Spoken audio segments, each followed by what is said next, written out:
नमस्ते, स्वागत है आप सभी का फिर से क्राइम जर्नी के इस यूट्यूब चैनल में।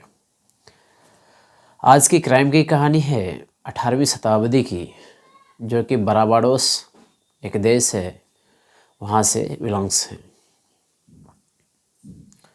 यह कहानी बारबाडोस के एक क्रूर व्यक्ति या शासक कह सकते हैं, जिसका नाम था एलेक्स कूपर, उनकी है। एलेक्स कूपर जो कि उस टाइम बारबाडोस के जितने गुलाम थे उस पर बहुत अधिक अत्याचार किया करते थे, उसका शोषण करते थे। और वह इतनी क्रूर थे, अपने घर में भी हर किसी के साथ अच्छे से व्यवहार नहीं किया करते थे। उस समय बारबाडोस में एक प्रचलन थी कि जितने भी रईस आदमी थे वह एक कब्र खरीद लिया करते थे, और उनकी ख़ानदान में जितने भी मौत होती थी उसको उसी कब्र में दफनाया जाता था। यह चलन उस टाइम बारबाडोस में चल रही थी। तो फिर एलेक्स कूपर के मन में भी विचार हुआ कि एक कब्र खरीद लेना चाहिए, और उन्होंने एक कब्र खरीदा भी। उस कब्र का नाम था चेस, जिसमें गोडार्ड नाम की एक महिला को उससे पहले दफनाया गया था, और उसकी ताबूत भी वहाँ पर रखी हुई थी। तो जब थॉमस चेस ने इस कब्र को खरीदा तो उस कब्र का नामकरण भी कर दिया उसने, द चेस वॉल्ट, उस कब्र के आगे लिखवा दिया। जब वह कब्र खरीदा था उस टाइम उस कब्र के अंदर एक ही महिला को सिर्फ दफनाया गया था और उसका ताबूत भी पड़ा हुआ था। लेकिन जैसे ही उसने कब्र खरीदा थॉमस चेस ने, तो उसके 2 महीने के बाद उसकी एक छोटी सी बेटी 2 वर्ष की थी, उसकी हत्या हो जाती है। उसकी मौत के बाद उसको भी उसी कब्र में दफनाया जाता है, एक लेड के ताबूत के साथ। फिर समय बीतता चला जाता है। यह जो थॉमस चेस थे, इसकी क्रूरता में कोई कमी नहीं आ रहा था। उसके 6 महीने बीता होगा, उसके बाद और एक शख्स की मौत हो जाती है उसके घर में। उसको भी उसी कब्र में दफनाया जाता है। लेकिन 4 वर्ष के बाद पुनः उसकी बड़ी बेटी की मृत्यु हो जाती है। उसको भी उस कब्र में, द चेस वॉल्ट में, एक लेड के ताबूत पर रख कर दफनाया जाता है। अब उस कब्र में 4 ताबूतें हो चुकी थी। लेकिन यह मौत की घटना उसके घर में लगातार चल रही थी। कुछ ही समय के बाद इस तरह की घटनाएं घट रही थी। फिर थॉमस चेस की भी मृत्यु हो जाती है, और थॉमस चेस, जिसे एलेक्स कूपर के नाम से भी जाना जाता था, उसे भी एक बड़े से ताबूत में रखकर उसी कब्र में दफनाया जाता है। यहाँ तक सब ठीक चल रहा था, कोई दिक्कत नहीं थी। लेकिन थॉमस चेस को जिस ताबूत में रखकर दफनाया गया था, उस ताबूत का वज़न काफ़ी ज़्यादा था। फिर जब थॉमस चेस को उस कब्र में दफनाया गया, उसके बाद उसी के घर में और एक मौत होती है।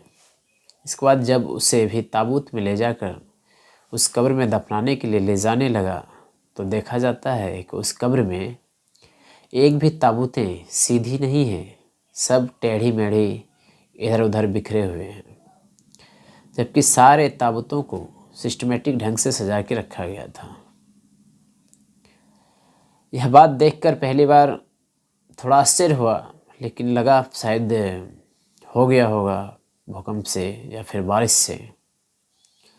मन में ऐसा सोचा, या फिर कोई आया होगा, क्योंकि वैसे भी थॉमस चेस काफ़ी क्रूर व्यक्ति थे, तो कोई गुलाम आके शायद बदला लेने के ख्याल से उन्होंने इस ताबूत को इधर उधर कर दिया, क्योंकि उस कब्र के मेन द्वार को पत्थर के एक बड़े से चट्टान से ढक दिया जाता था, जिससे हटाना भी एक इंसान की बस की बात नहीं थी। यह सिलसिला 1802 से लेकर 1812 तक चली। 10 वर्ष के पश्चात उसके घर में 3-4 मौतें हुई। चारों को उसी कब्र में ले जाया गया। एक ताबूत जो लेड के बहुत मजबूत होते हैं उसमें रख कर दफनाया गया। लेकिन यह पहली बार था जब ताबूतें बिखरी हुई थी। लेकिन मौत की सिलसिला उसके घर में भी नहीं रुका था। पुनः 1-2 साल के बाद और एक मौत होती हैं, उसे भी उसी कब्र में ले जाया गया। तो फिर से देखा कि वहाँ की जितनी ताबूतें थी वो फिर से उल्टी सीधी बिखरी हुई है, दीवार में थोड़ी बहुत लटकी हुई है। सब को थोड़ी आश्चर्य सा लगा, थोड़ा डर रहे थे, थोड़ी हैरानी की बात थी। फिर उस कब्र की इतनी चर्चाएं होने लगी, इतनी हल्ला हो गए कि इसकी सूचना ब्रिटिश प्रशासन, राज कोलंबिया तक पहुंच गई। तो ब्रिटिश साम्राज्य, अंग्रेज लोग, उन लोग वैसे भी ये सब चीज़ों पे उतनी विश्वास नहीं करते हैं। उन्होंने निरीक्षण के लिए एक टीम बनाया। वह टीम उस कब्र के पास पहुंची। उस कब्र में घुस के चारों तरफ जितने भी दीवार थे उसे चेक किया, कहीं छेद तो नहीं है कि कोई आदमी, कोई व्यक्ति घुस के उस ताबूतों को बिखेर के चले जाते हैं। छैनी हथौड़ा से ठोंक कर भी देखा, लेकिन ऐसा कोई छेद भी नहीं थे, ऐसा कोई गेट सुराख नहीं था। फिर ब्रिटिश शासक के जो टीम थे उसे लगा कि इसकी मरम्मत कर देनी चाहिए ताकि आगे ऐसा कोई घटना ना घटे या फिर ऐसी कुछ बात सामने नहीं आए। ठीक उन्होंने वैसा ही किया। वहाँ सारी दीवारें मरम्मत कर दिए। जिस मेन गेट पर चट्टान रख कर ढक दिया जाता था उसे सीमेंट से प्लास्टर करके मोहर मार दिए गए। कुछ समय बीता, इस बार कोई मौत तो नहीं हुई थी। फिर उस टीम को लगा शायद चेक कर लेना चाहिए। तो 1 वर्ष के पश्चात उन्होंने खुद आके मोहर चेक किया। मोहर सही सलामत पाए गए, टूटा हुआ नहीं था।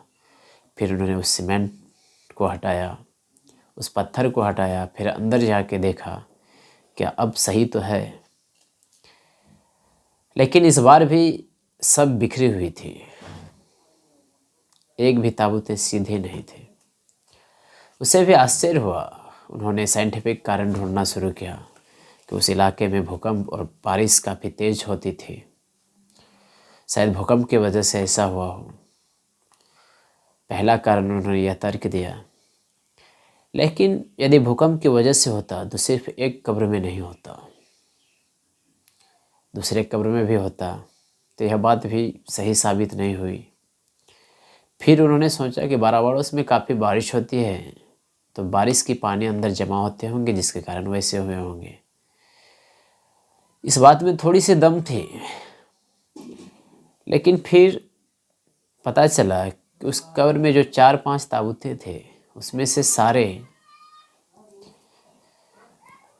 लोहे के बने हुए थे और वजनदार थे। सिर्फ एक ही ताबूतें जो थी वो लकड़ी के थे। लेकिन सारे बिखरे हुए नज़र आते थे। ये समझ में नहीं आ रहा था, क्योंकि एक एक ताबूत का वज़न 80 से 100 किलो तक था। और इतने वज़न पानी कैसे इधर उधर कर सकती है, उसके लिए काफ़ी पानी की आवश्यकता होगी। यह बात भी समझ में उतना नहीं आ रहा था, लेकिन इस तर्क को ब्रिटिश शासक मान लिए। लेकिन वहाँ के स्थानीय लोग यह कहते थे कि जो थॉमस चेस था वह अपनी एक बेटी थी उसका काफ़ी शोषण करते थे, उसे परेशान करते थे, मारती पीटती थी। इसलिए जब तक थॉमस चेस का ताबूत वहाँ नहीं डाला गया था तब तक सब चीज़ सलामत था वहाँ पे। लेकिन जिस दिन से थॉमस चेस का ताबूत वहाँ पे डाला गया, उस दिन के बाद से एक भी ताबूत वहाँ पे सही और सिस्टमेटिक ढंग से नहीं रहने लगा, सब इधर उधर बिखरने लगा। अब इस बात पे कितनी सच है, लेकिन एक अवधारणा ज़रूर था वहाँ की। इसके बाद से बराबाडोस में उसे एक श्रापित कब्र का नाम दिया। कहा जाता है कि वहाँ एक अजीब सी आवाज़ भी उत्पन्न होती थी। इसके बाद कोई भी व्यक्ति उस इलाके में जाने नहीं लगा। अंततः उस कब्र को बंद कर दिया गया। यह थी बराबाडोस की एक भूतिया कब्रिस्तान की कहानी। आप लोगों को कैसी लगे कमेंट में अपना राय ज़रूर दीजिएगा, और इसी तरह की कहानी सुनने के लिए इस चैनल को सब्सक्राइब कर लीजिएगा ताकि ऐसी कहानियाँ अब तक पहुँचती रहे। धन्यवाद। मिलते हैं एक नई कहानी के साथ नेक्स्ट डे।